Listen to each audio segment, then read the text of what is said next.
Welcome back again, students. We are going to be looking at how to make orbital gears or planetary gears. This is where you have a set of gears like this inside, and the gears run on the inside of the larger gear here. The outer teeth here are really just kind of for fun. They're not really necessary 100% here. But it's fun if you want to lock those up and put those to another set of gears that you've already created. So let's jump right in here. I am going to be showing you a couple things here, but I'm going to leave a lot of it up to your creativity here. So there's going to be a little bit of division and a little bit of really basic math here. But I'm also going to leave it up to you to design this other piece that goes on the outside that's going to hold the whole thing together. So on this one, I have a piece on either side that kind of sandwiches it. Otherwise, those gears are going to fall out. I am not going to talk about that part. I am confident that at this point, you guys should know how to design that. So opening up a new document here, I have a new sketch going here. I'm going to make a nice circle that is 4 inches in diameter. And that is the outside of the larger one there. And the other one I'm gonna draw. This is the largest gear here, the one that has the other one inside of it, the teeth on the inside. So here, this one's going to be 3 inches. And the reason being here is we're going to have to do a little bit of division here. So whatever you choose, the number should be divisible by 3. So if you wanted to do like 3.3, for example, that easily divides into 3. So it will work pretty well for you. Your center gear here should also be divisible by 3. So I can really come up with anything here, like imagine 12 is divisible by 3, right? 12 divided by 3 is 4. So if 1.2, which is a very similar number to 12, is just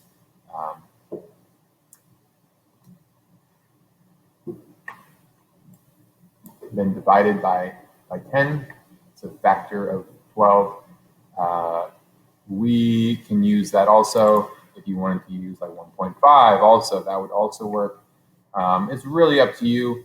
The biggest thing here is that these numbers are divisible by 3. And then we're going to put another one in here. And this circle, it needs to be nice and vertical in here. I am putting a little construction line in there. And notice right now it's overlapping. We don't want that. So I'm going to click on those 2 circles. I want them to be what we call tangent, so that they're just barely touching. And that's one of those tools that's on the list here, on the drop-down list here on the far right, these constraints. And if you click on that now, you can see that that is barely touching. We call that tangent. This one is already tangent here as well. And that's looking great here. So the size of this one will be really controlled by these 2 numbers here, because it has to be the distance between these 2 circles. And that one will fill that gap. And then let's go ahead and put our, just for reference here, we'll have our holes. These will be the bore diameters. This is the same bore diameter that we were using on the last one there. This is 0.13. I'm just going to set that to be equal to this one so I don't have a whole ton of numbers going all over the place here. And now I'm going to do a circular pattern on this and this. And in my example one, I had 3 of these other gears here. You could really change this around if you wanted more. I am choosing 3. And if you wanted like 4, for example, you would need to change these numbers to be numbers that are divisible by 4 instead. So Whatever number of gears you have, it needs to be, these two numbers need to be divisible by that number, if that is making sense. And I'll show you why that is in just a moment here. So we got all this set up here. Now let's start throwing some gears in there. So we're going to say gear generator, and that is showing up in a different axis. Let's see if we can just really quickly change this.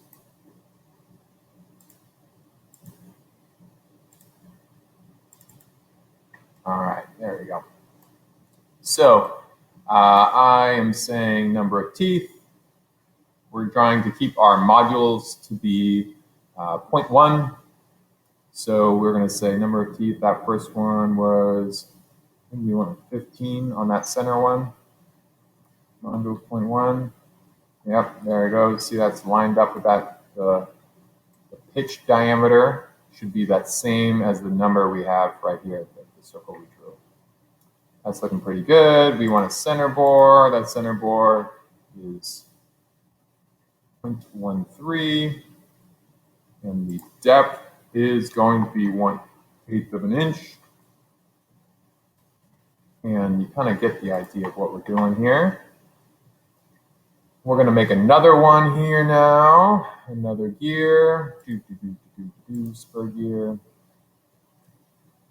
And we're going to say this one, what was the size of that circle? I can't remember. I'm going to have to click on it. 0.75.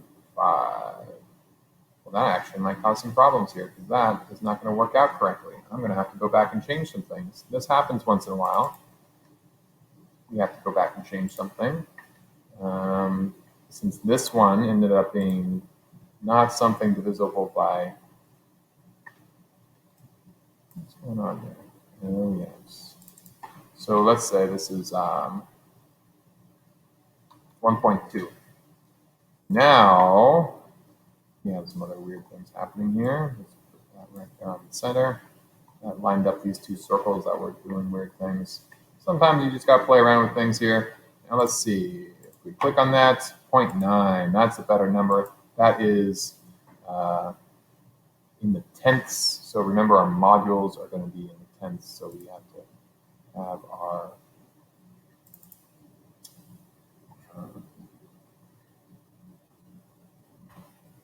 pitch diameter to be in the tenths as well. Otherwise, the teeth are going to end up being different sizes.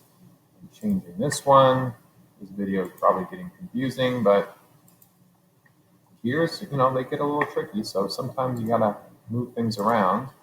Notice I'm now changing the origin position. I want this gear to show up over here this time. And this one was 90 because it was 0.9. Modules are not good there. Distance or thickness is 1/8 of an inch. Looking pretty good here. All right. And oh, we forgot our bore, center bore, 0.13. That's looking pretty good now. All right. And now if you want to try and make one more gear, this is going to be the gear that represents this inner circle here. And this was 3 inches. Oops. Actually 30 teeth, 0.1. There it is. All right, and notice this gear is solid. We're going to want it to be a hole. We're going to have to fix that later. We do not want a center bore in this one right now. The thickness should be 1/8 of an inch. And we're going to leave it like that for now. And we're going to say, let's hide this for a moment. So this last piece, we really want that to be a hole.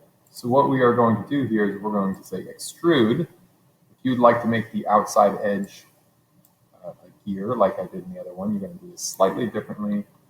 But if you want the outside edge just to be a nice circle like this, this is going to work fine for you. And so we do that, and We're going to say, okay. Now we have these two parts. We're going to use this tool called Boolean. And Boolean subtracting allows us to take one piece that we have and use it to cut a hole in another piece. So the tool is the thing that we want to have it cut the other piece out. That's going to be the gear, part 3 right there. The target is going to be the gray piece. And you'll see there it's going to cut a nice hole in there for us. And we officially have a gear that is on the inside there. When you turn these back on, you can start to see this is lining up pretty well. I'm going to hide that sketch for a moment there. And just for fun, so I can make sure that everything is lining up here correctly, I'm going to say rotate. This was done in the last video also, around this axis. And I think I'm probably off by 15 degrees. Off by -15? Not quite. We'll play around with this. It's like I was off by. So I moved that one, but now this one's off here, so you might have to move 2 things here. I'll do another movement of my center one, rotating this, and the axis, this. That was 12.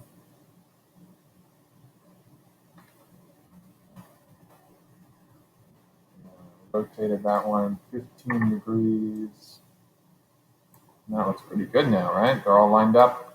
And if you want to get your other gears in there, we can do a circular pattern on this gear. The axis is going to be right there. And 1, 2, 3. That's looking pretty good. Now you can see those gears are lined up right where they need to be. That's looking pretty good.